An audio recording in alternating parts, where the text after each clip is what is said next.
निहाती गोटे दरकार आमको वेंटिलेटर गाड़ी आम गोटे पेसेंट को बचाई आम दीर्घ घंटा ट्राए कलु तो आपण मान द्वारा गोटे गाड़ी आरेंज कर आम सामने गाड़ी थोड़ा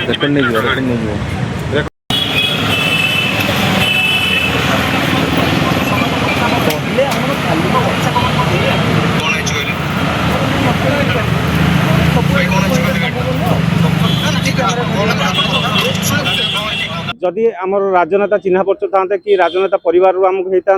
ताले आमको बेड फैसिलिटी तुरंत मिल जाई पारता एथरे गरीब लोक मरुचंदी उपकृत होई पारुनांती रंग बदल देले आज्ञा कोनोसी सेवा ही परिबो केवल ए सरकार को भाई मो बहन चली गले एम्बुलेंस सर्विस मते मिली परलानी एम्बुलेंस रे वेंटिलेटर नहीं से एम्बुलेंस रे नबा जहा गोटे डाला गाड़ी रे पेशेंट को नबा जहा जनसाधारण को पई नहीं राजनेता को पई अछि बड़ बड़िया को पई अछि गरीब लोक एम्स रे बंची परिबन आमे से गोटे निजे अंगेली बेलु काइना मांकर सेठी हेतला एगे नेबे दीदींकर भी देखिलु मो ना विश्वनाथ साहू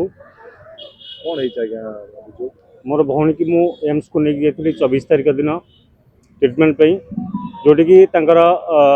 क्रिटिकल कंडीशन थिला सेठी एम्स रे मना कर देले कि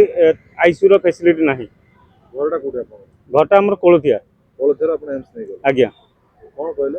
से कहले कि पेशेंट सीरियस अछि तांको आईसीयू रिक्वायरमेंट आम कहले ठीक अछि जदि आईसीयू रिक्वायरमेंट अछि ताले आईसीयू फैसिलिटी दियंतु ना एठी हमर आईसीयू रे बेड अवेलेबल नाही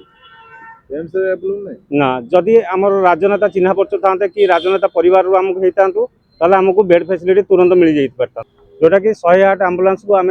संध्या 7टारू कॉल दउचु से कहउछन लाइन रे रुहंतु किंतु काटी दउछन कॉल किंतु देखा जाउची एम्स परिसर रे बहुत सारा एम्बुलेंस ठिया होउची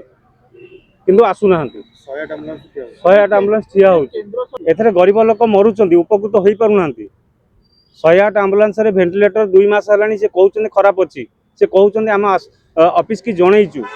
किंतु सरकार ता प्रति ध्यान दउना नहीं 2 मास से जो गाड़ी एम्बुलेंस वाला आसीतले से कहले कि वेंटिलेटर हमर 2 मास हलानी खराब हलानी आमे जणैचु आम पाखे अछि विजुअलाइज तांको ड्राइवर को पचारथेलु से कहले कि आमे कंप्लेन देइचु 2 मास हलानी सजाडु नाहंती 2 मास हला जदी एम्बुलेंस 108 रो वेंटिलेटर ठीक हे बने त डेवलपमेंट कोन हला रंग बदल देले आज्ञा कोनोसी सेवा ही परिबनी सेवा करिया कले सब हेल्थ ऊपर ताकर फोकस करिका गाड़ी एम्बुलेंस करे सब रेडी करबा को पड़िबो एबे भौणी को देख के भौणी ना केवल ए सरकार को भाई मो भौणी चली गले एम्बुलेंस सर्विस मते मिली परलानी एम्बुलेंस रे वेंटिलेटर नहीं से एम्बुलेंस रे नबा जहा गोटे डाला गाड़ी रे पेशेंट को नबा जहा आउ तादरे कोनोसी फैसिलिटी नहीं कटक एसीबी नेकी जाइतलु सेठी डिक्लेयर कले भौणी थिले आज्ञा एठी वेंटिलेटर थिले भौणी थिले डॉक्टर भी कहितले पेशेंट सीरियस अछन कि आईसीयू निहाती तांको रिक्वायरमेंट आगे सब मेडिकल इमरजेंसी में बेड रखा जाए एटी कोन एम्स नथिला एमि बेड एम्स रे जनसाधारण को पई नाही राजनेता को पई अछि बड़ बड़िया को पई अछि एटी मंत्री उठे फोन करथांते एमएलए ताले हमको तुरंत आईसीयू मिली परथांता में कोटा अछि एटी तांको कोटा रे तांको तुरंत मिली जाइते परथांता सेमाने लोक बंचिबे साधारण जनता बंची परिबेनी गरीब मरिबे एभली फैसिलिटी सरकार मु दायी देवी 108 एम्बुलेंस परिचालक बा सरकार को तांकर जदि एभली ठीक व्यवस्था रखि थांते ताले मो भौणी आज मो गहण रे थांता बंची थांता सेमान को दबु आग स्वर उठांतु जे हेल्थ ऊपर तांकर फोकस रहू जोटा कि एम्बुलेंस सेवा प्रॉपर्ली मिलू सेठी गवर्नमेंट रो आज्ञा माने गोटे नुआ भौणी नुआ मां भी जाइछन से एम्स रे रेफर करले से गोटे कथा कहि पारे कि जे एम्स जीवो ता पूर्व नेता सहित कथा है कि जिबे आउ सेठी प्राइवेट एम्बुलेंस को राजनीति चलची गुंडागर्दी चलची सेठी 108 द्वारा डिले हला प्राइवेट एम्बुलेंस को कांटेक्ट करलु तो से माने कहले हम एसोसिएशन माने हम एसोसिएशन एम्बुलेंस जीवो बाहर एसोसिएशन उन्हें गवर्नमेंट हॉस्पिटल रे एसोसिएशन भी चलची एबे हम यदि गवर्नमेंट रो सहायता नबो से सहायता नहीं परिबनु एसोसिएशन को धरिले ही हम सहायता पाइबु ए प्रकार परिचालन चलची गरीब लोक केमिति बंची परिबनी जे गरीब लोक एम्स रे बंची परिबनी कहीं आप देखु आम एसीबी गलु एसीबी रे भी लोक से हरियाणा होउछंदी एठी कैपिटल भी हरियाणा होउछंदी विभिन्न प्रकार आम न्यूज देखुछु आम आज निजे अंग लेबेलु सरकार ध्यान देवा दरकार आ फास्ट प्रायोरिटी देवा दरकार हेल्थ सेक्टर को ए भली जो परिचालना करा जाउछि ता ऊपर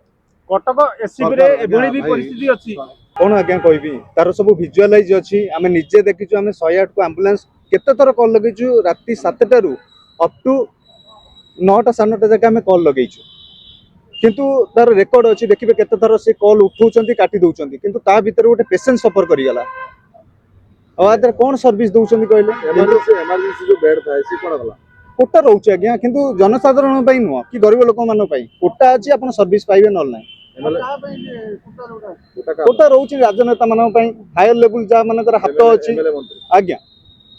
ଆମେ ସେଗୁଡ଼ା ନିଜେ ଅଙ୍ଗେ ଲିଭେଇଲୁ କାହିଁକି ନା ମାଙ୍କର ସେଠି ହେଇଥିଲା ଏଗେନ୍ ଏବେ ଦିଦିଙ୍କର ବି ଦେଖିଲୁ ଦୁଇ ଜଣ ଲୋକ ଡେଥ୍ କରିଗଲେ କଣ ଆମେ ସର୍ଭିସ ପାଇଲୁ ଏବେ 2 ଦିନ ହେଲା ଡେଥ୍ କରିଛନ୍ତି ଆପଣ ଯଦି ଏମ୍ସ ନେଇଗଲେ ଆଜ୍ଞା ଯଦି ଏମ୍ସ ବେଡ୍ ଦିଆ ହେଇଥାଏ ଏମର୍ଜେନ୍ସିରେ ବହୁତ କିଛି ରିକଭରି କରି ଯାଇଥାନ୍ତା କାହିଁକିନା ସେ ଡିଲେ ଯୋଗୁଁ ହିଁ ଜଣଙ୍କର ଜୀବନ ଚାଲିଗଲା ତାଙ୍କର ଇନଫେକ୍ସନ ହେଇଥିଲା ଓଭର ଇନଫେକ୍ସନ ହେଇଥିଲା ରିମୁଭ୍ ହେଇଯାଇଥିଲା ବହୁତ ବଢିଆ କଣ୍ଡିସନ ବି ଥିଲେ କିନ୍ତୁ ହଠାତ୍ କିନା ହଁ ଲୋକ ଆରାମସେ ବଞ୍ଚୁଛନ୍ତି ବଢିଆ ବଞ୍ଚୁଛନ୍ତି କିନ୍ତୁ ସେଗୁଡ଼ା ହଠାତ୍ କିନା ସାଚୁରେସନ ଡାଉନ ଯୋଗୁଁ ଇମିଡିଏଟ ଏମ୍ସ ରେ ଭର୍ତ୍ତି କଲୁ ଭେଣ୍ଟିଲେଟର ସେ କଲେ ଆଇସିୟୁ ଦରକାର ହେଲ୍ଥ ମିନିଷ୍ଟ୍ରି ଷ୍ଟ୍ରିକ୍ଟଲି ଆକ୍ସନ ନେବା ଦରକାର କି ବହୁତ strictly, କିଛି ନାହିଁ ସବୁ ନେଗ୍ଲେନ୍ସରେ ହିଁ ଚାଲିଛି